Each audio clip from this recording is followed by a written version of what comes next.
നമസ്കാരം. എൻ്റെ പേര് ആചാര്യ KV സുരേഷ്, ഞീഴൂർ, കോട്ടയം.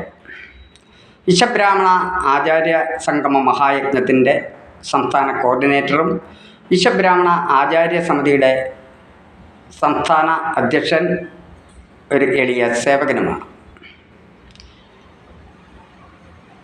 പൗരാണിക ഭാരതീയ സംസ്കാരത്തിൻ്റെ സനാതന മൂല്യങ്ങൾ ഉയർത്തിപ്പിടിച്ചുകൊണ്ട് ലോകത്തെ ഈശ്വരനാമത്തിൽ അറിയപ്പെടുന്ന ഒരേ ഒരു വിഭാഗമായ വിശ്വകർമ്മ സമൂഹത്തിൻ്റെ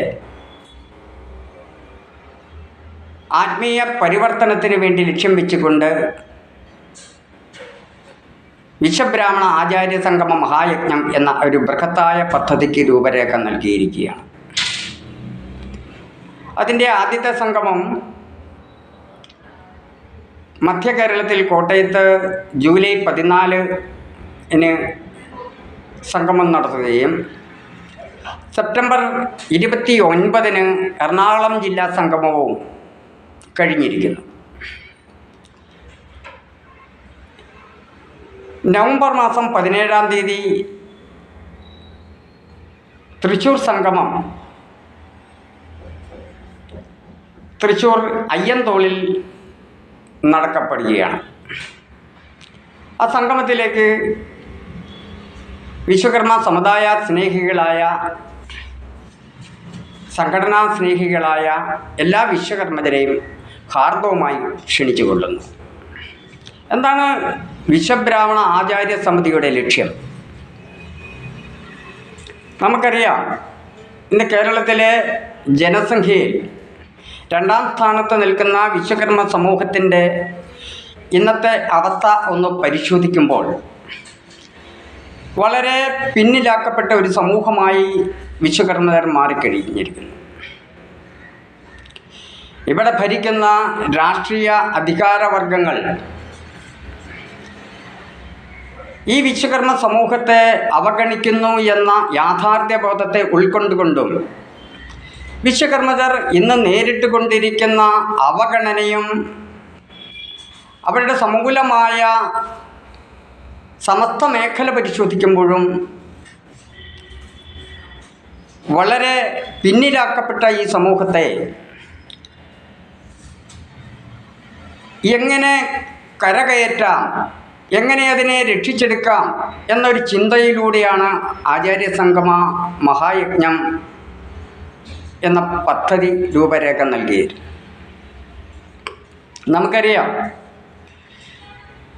മതന്യൂനപക്ഷങ്ങൾ വരെ അധികാര കേന്ദ്രങ്ങളിൽ, സർക്കാർ ഇതര മേഖലകളിൽ രാഷ്ട്രീയവൽക്കരിച്ച് അധികാരങ്ങൾ കൈയടക്കി വയ്ക്കുമ്പോൾ ഇന്ന് ഭാരതത്തിൽ അഥവാ ലോകത്തിൽ ഈശ്വരനാമത്തിൽ അറിയപ്പെടുന്ന ഒരേ ഒരു ജനവിഭാഗമായ വിശ്വകർമ്മജർ ഈ ഭാരതത്തിലെ സംസ്കാരത്തെ, സനാതനധർമ്മത്തെ ഉയർത്തിപ്പിടിച്ചുകൊണ്ട് എല്ലാ ജാതി സമൂഹത്തിനും വേണ്ടി, അവരുടെ ഭൗതിക നേട്ടത്തിനു വേണ്ടി പ്രവർത്തിച്ചു കൊണ്ടിരിക്കുന്ന വിശ്വകർമ്മജർ പാടെ അവഗണിക്കപ്പെടുമ്പോൾ അധികാര കസേരകളിലിരിക്കുന്ന കസേര വരെ നിർമ്മിച്ച്, ഇവിടുത്തെ മണിസൗധങ്ങൾ നിർമ്മിച്ച്, രാജഭരണകാലം മുതലേ വിശ്വകർമ്മർ അതിൻ്റെ ഭരണഘടനയിൽ അനുസരിച്ച് അതിൽ സ്ഥാനം വഹിച്ചിരുന്ന വിശ്വകർമ്മജർ ക്ഷേത്രങ്ങളും വിഗ്രഹങ്ങളും ആരാധനാലയങ്ങൾക്ക് മുഴുവൻ സംഭാവന നൽകിയ വിശ്വകർമ്മജർ ഇന്ന് ജനങ്ങൾക്ക് മുമ്പിൽ അവഗണനയുടെ ഭാരങ്ങൾ ഏന്തിക്കൊണ്ട്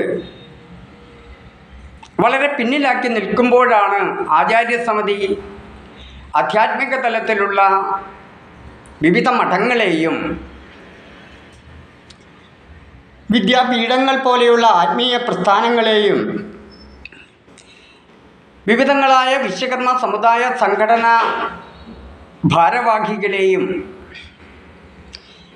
വിശ്വകർമ്മ ക്ഷേത്ര ഭാരവാഹികളെയും ട്രസ്റ്റുകളെയും എല്ലാം ഒരുമിപ്പിച്ചുകൊണ്ട് വളർന്നു വരുന്ന സമൂഹത്തിലെ അടുത്ത തലമുറയെ ലക്ഷ്യം വെച്ചുകൊണ്ട് അവരുടെ ആത്മീയ പരിവർത്തനം നടത്തിക്കൊണ്ട്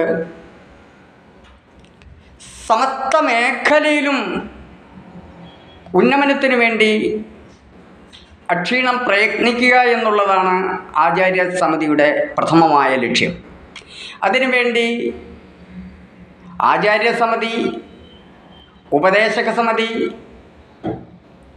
വിദ്യാഭ്യാസ സമിതി, ഗുരുകുല സമിതി, മാതൃസമിതി, തൊഴിൽ മേഖലാ സമിതി, സംഘടനാകാര്യ സമിതി, രാഷ്ട്രീയകാര്യ സമിതി എന്നിങ്ങനെ ഒട്ടനവധി സമിതികൾ രൂപീകരിച്ച് ആ വിഭാഗത്തിലുള്ളവരെയെല്ലാം തനതായ രീതിയിലേക്ക് നയിച്ച് വിശ്വകർമ്മരുടെ വിഷയങ്ങൾ പഠിച്ച് അവർക്ക് വേണ്ടുന്ന രൂപരേഖ നൽകി പ്രാവർത്തികമാക്കുക എന്നുള്ളതാണ് വിശ്വബ്രാഹ്മണ ആചാര്യ സമിതിയുടെ പ്രഥമമായ ലക്ഷ്യത്തിലൂടെ